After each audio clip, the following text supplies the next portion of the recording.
Good morning everyone. हमने first lecture में ancient history के इंट्रोडक्शन को देखा था कि इतिहास क्या है। अतीत के समस्त पक्षों के अध्ययन को हम लोग क्या कहते हैं? इतिहास कहते हैं। फिर हमने उसके काल विभाजन को देखा था कि 2 कालखंडों में विभाजित किया गया है इतिहास को। एक है बिफोर क्राइस्ट यानी कि ईसा पूर्व, दूसरा है एनो डोमिनी यानी कि ईसा के जन्म से। हम ग्रेगोरियन कैलेंडर को फॉलो कर रहे हैं। हमने शताब्दी देखना समझा। फिर हमने जाना कि इतिहास लेखन कैसे प्रारंभ हुआ। हेरोडोटस जो कि संसार के पहले व्यक्ति थे जिन्होंने इतिहास लेखन को प्रारंभ किया, इन्होंने अपने प्रथम पुस्तक जो कि 500 BC में इन्होंने लिखा था हिस्टोरिका में इतिहास की चर्चा की। ये इनको इतिहास का पिता भी कहा जाता है। फिर हमने इन सारे बातों को पहले लेक्चर में जाना था और हमने साथ ही साथ क्या जाना था कि इंडियन हिस्ट्री को किन किन भागों में विभाजित किया गया है। 3 भागों में विभाजित किया गया है, प्रागैतिहासिक काल, आदि ऐतिहासिक काल और ऐतिहासिक काल, यानी कि pre historical period, proto historical period and historical period. आज हम लोग पढ़ेंगे इंडस वैली सिविलाइजेशन के बारे में, यानी कि सिंधु घाटी सभ्यता, जिसको कि हम लोग हड़प्पा सभ्यता भी कहते हैं। सिंधु घाटी सभ्यता का कालक्रम कब से कब तक है? 2500 BC यानी कि 2500 ईसा पूर्व से लेकर के 1750 ईसा पूर्व। यह विश्व की सबसे प्राचीनतम सभ्यताओं में से एक है। यह भारत की सबसे प्राचीन सभ्यता है। इंडस वैली सिविलाइजेशन यानी कि सिंधु घाटी की सभ्यता को भारत की सबसे प्राचीन सभ्यता कहा जाता है। यह सभ्यता सिंधु नदी के तट पर मिली थी, इसीलिए इसे सिंधु घाटी सभ्यता कहते हैं।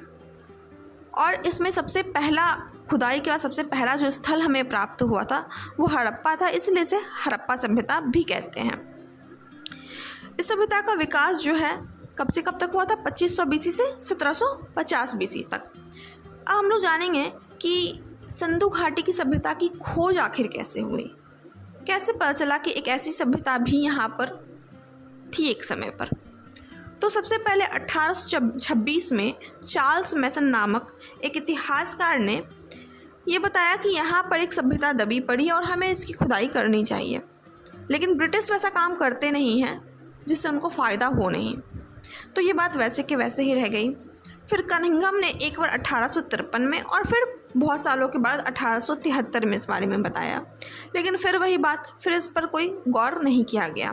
फिर बर्डन बंधु ने 1826 में जब रेलवे की खुदाई चल रही थी उस दौरान उन्होंने कुछ पत्थर देखे, खरपतवार देखे, तो उन्होंने बोला कि यहाँ पर खुदाई करनी चाहिए, यहाँ कोई सभ्यता दबी पड़ी है। उन्होंने इस बारे में फाइल भी भेजी थी, कहाँ? ब्रिटेन। तो ब्रिटिश सरकार ने तब भी कोई ध्यान नहीं दिया।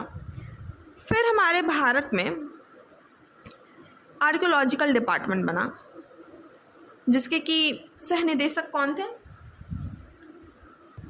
John Marshall. तो इनको हम डिटेल में पहले समझते हैं। तो चार्ल्स मैसन वो सर्वप्रथम व्यक्ति थे 1826 में जिन्होंने सिंधु घाटी सभ्यता के बारे में हमें जानकारी दी। फिर कनिंघम आए जिन्होंने कि 1853 में, फिर 1873 में हमें बताया कि यहाँ एक पुरानी सभ्यता दबी पड़ी है और हमें इसकी खुदाई करनी चाहिए। फिर 1856 में बटन बंधुओं ने, जो कि रेलवे लाइन बिछ रही थी लाहौर से कराची के बीच, उन्होंने कहा कि खुदाई के दौरान यहाँ हमें ईंटें मिली हैं, और उन्होंने फाइल भी बनाकर ब्रिटेन को भेजी, लेकिन ब्रिटेन सरकार ने ऐसा कोई कदम उठाया नहीं इसके लिए। फिर 1921 में दयाराम साहनी ने, जो कि जॉन मार्शल के निर्देशन में हड़प्पा स्थल की खुदाई की, इन्होंने, जॉन मार्शल को भारत में बड़ी दिलचस्पी थी, उन्होंने कहा कि यहाँ की खुदाई करिए। जब दयाराम साहनी ने वहाँ की खुदाई की तो वहाँ से सभ्यता मिली, जिसे हम लोग बोलते हैं सिंधु घाटी की सभ्यता। तो सबसे पहला स्थल जो खुदाई में हमें प्राप्त हुआ 1921 में वो था हड़प्पा। फिर जॉन मार्शल ने फिर से कहा राखलदास बनर्जी को कि फिर से खुदाई करिए। तो फिर 1922 में हमें मोहनजोदड़ो मिला। तो मोहनजोदड़ो को सिंधु घाटी सभ्यता का सबसे बड़ा शहर भी कहा जाता है, जिसे किसने खुदवाया था? राखलदास बनर्जी ने। 1921 में तत्कालीन भारतीय पुरातत्व सर्वेक्षण विभाग यानी कि आर्कियोलॉजिकल डिपार्टमेंट जिसे हम कहते हैं, उसके महानिदेशक सर जॉन मार्शल थे। ये पूछा जाता है कि कौन थे उस समय के महानिदेशक आर्कियोलॉजिकल डिपार्टमेंट के? तो सर जॉन मार्शल थे, जिन्होंने राम बहादुर साहनी को हड़प्पा सभ्यता खोजने के बारे में कहा, खुदाई करने के बारे में कहा।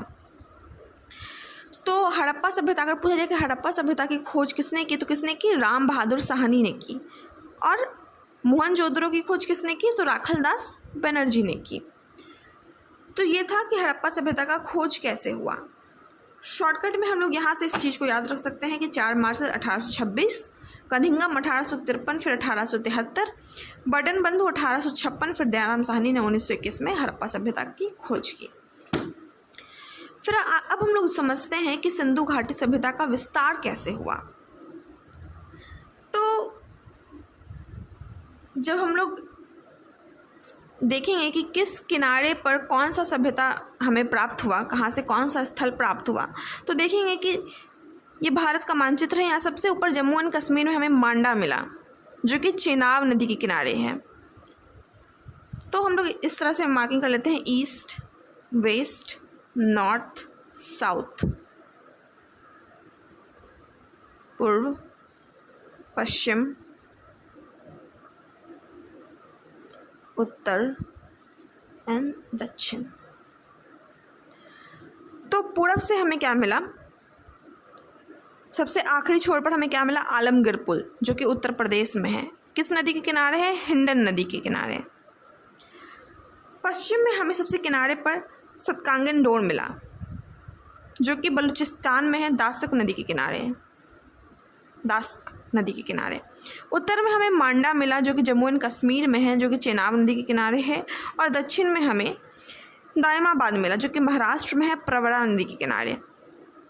तो ये सिंधु घाटी सभ्यता का विस्तार है, यहाँ से लेकर यहाँ तक। लगभग ये सभ्यता 13 लाख वर्ग किलोमीटर में फैली हुई है, जिसके कि सबसे उत्तरी छोर पर हमें सबसे उत्तरी छोर पर हमें क्या मिल रहा है, मांडा मिल रहा है, जो कि जम्मू एंड कश्मीर में स्थित है, चेनाब नदी के किनारे। दक्षिणी छोर पर हमें क्या मिल रहा है, दायमाबाद मिल रहा है, जो कि महाराष्ट्र में है, प्रवरा नदी के किनारे। पूर्व में हमें क्या मिल रहा है, आलमगीरपुर मिल रहा है, जो कि उत्तर प्रदेश में है, हिंडन नदी के किनारे। और पश्चिमी छोर पर हमें सतकांगन डोर मिल रहा है, बलूचिस्तान से, जो कि दासक नदी के किनारे है। तो ये सिंधु घाटी सभ्यता का विस्तार है। भारत के उत्तर पश्चिमी भाग में यह सभ्यता स्थित है। ये कौन सा भाग है, ये जो हमने अभी देखा, ये कौन सा भाग है, उत्तर पश्चिमी भाग है, उत्तर पश्चिमी भाग है ये, ठीक है। तो भारत के उत्तर पश्चिमी भाग में ये सभ्यता स्थित है। इस सभ्यता का लगभग क्षेत्रफल कितना है, 13 लाख किलोमीटर। अगर एग्जैक्ट बात की जाए तो 12,99,600 किलोमीटर। और धीरे धीरे इसका विस्तार हो ही रहा है। धीरे धीरे हमें समय के साथ साथ स्थल मिलते ही जा रहे हैं खुदाई करने पर। तो अभी जो बुक में लिखा हुआ है वो है 12,99,600, यानी कि लगभग 13 लाख किलोमीटर। इस सभ्यता के स्थल हमें 3 देशों से प्राप्त हुए हैं। पहला तो भारत से, दूसरा पाकिस्तान से और तीसरा अफगानिस्तान से। कितने जगह से मिले हैं, 3 देशों से मिले हैं इस सभ्यता के स्थल, भारत, पाकिस्तान और अफगानिस्तान। तो भारत में कौन कौन से स्थल प्राप्त हुए हैं, जम्मू एंड कश्मीर से हमने देखा कि मांडा मिली थी, जो कि सबसे उत्तरी छोर पर था।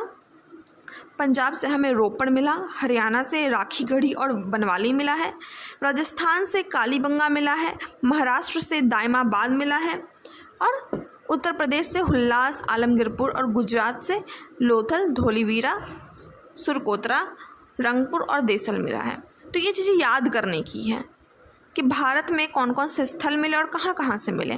तो जम्मू एंड कश्मीर से मांडा मिला, ये तो याद रहेगा क्योंकि ये सबसे आखिरी छोर पर है, उत्तरी छोर पर। पंजाब से हमें रोपड़ मिला है, हरियाणा से राखीगढ़ी मिला है, बनवाली मिला है।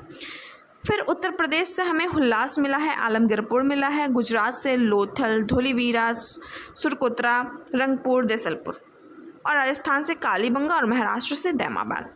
तो इन सारी चीज़ों को याद करना है। फिर हम लोग देखते हैं कि पाकिस्तान से हमें कौन कौन से स्थल प्राप्त हुए हैं। तो पाकिस्तान से पंजाब जो पाकिस्तान एरिया में है, वहाँ के ज़िला मांटा गोमरी से हमें हड़प्पा मिला है, हड़प्पा सभ्यता, जो कि रावी नदी के पास है। सिंध जो कि ज़िला लड़काना में, वहाँ से हमें मोहनजोदड़ो और चन्हूदरो मिला है, वो भी सिंधु नदी के किनारे हैं। फिर सिंधु नदी के पास से हमें कोट दीजी और आमड़ी भी मिला है। तो ये पाकिस्तान से मिले हुए स्थल है। हड़प्पा कहाँ से मिला है, पंजाब से मिला, जो कि उसके ज़िला मांटा गोमड़ी में है। मोहनजोदड़ो और चन्हूदरो के स्थल हमें कहाँ से मिले हैं, सिंध से, जिसका कि ज़िला है लड़काना, ये सिंधु नदी के पास है। कोट दीजी और आमरी हमें कहाँ से मिला है, सिंध से, जो कि सिंधु नदी के पास है। फिर हम लोग देखते हैं कि अफ़गानिस्तान से हमें कौन कौन से स्थल प्राप्त हुए हैं। तो अफ़गानिस्तान से हमें 2 स्थल मात्र प्राप्त हुए हैं, एक है मुंडीगाक और है सोर्तगई। कौन कौन से, मुंडीगाक और सोर्तगई। तो इन सारी चीज़ों को हमें याद करना पड़ेगा। फिर हम देखते हैं कि सिंधु घाटी सभ्यता के समकालीन और कौन कौन सी सभ्यता देश में उस समय पनप रही थी। तो सिंधु घाटी के समकालीन मतलब उसी टाइम पे और कौन कौन सी सभ्यता अलग अलग क्षेत्रों में थी। समकालीन का मतलब ये होता है। तो इराक में हमें देखने को मिलता था मेसोपोटामिया की सभ्यता, जो कि विश्व का सबसे प्राचीनतम सभ्यता है। कौन सी सभ्यता? मेसोपोटामिया की सभ्यता, जो कि दजला फरात नदी के किनारे है। कौन सी नदी के किनारे है? दजला फरात नदी के किनारे। और कौन सी सभ्यता थी? मिस्र की सभ्यता, जो कि नील नदी के किनारे बसी हुई है। और कौन सी सभ्यता थी? चीन की सभ्यता, जो कि हुआंगहो नदी के किनारे है। तो सिंधु सभ्यता के समकालीन 3 और सभ्यताएं थी। कौन कौन सी? पहली सभ्यता थी मेसोपोटामिया की सभ्यता, जो कि विश्व की सबसे प्राचीनतम सभ्यता है। ये कहाँ बसी हुई थी? दजला फरात नदी के किनारे। दूसरी कौन सी सभ्यता थी? मिस्र की सभ्यता, जो कि नील नदी के किनारे थी। और तीसरी कौन है? चीन की सभ्यता, जो कि हुआंगहो नदी के किनारे है। तो ये था सिंधु घाटी सभ्यता के बारे में बातें। और भी हम लोग चीज़ें समझेंगे कि सिंधु घाटी सभ्यता के काल में वहाँ का राजनीतिक व्यवस्था कैसा था, आर्थिक व्यवस्था उस समय कैसी थी, समाज कैसा था उस समय का। तो कौन कौन सा समाज उस समय शासन कर रहा था, नहीं कर रहा था, अलग अलग इतिहासकारों का क्या क्या कहना है उस समय के बारे में। तो ये सारी चीज़ें हम लोग नेक्स्ट लेक्चर में पढ़ेंगे। तब तक के आप लोग सब्सक्राइब कर दीजिए मेरा चैनल, ताकि आपको डेली अपडेट्स मिलते रहें। Thank you.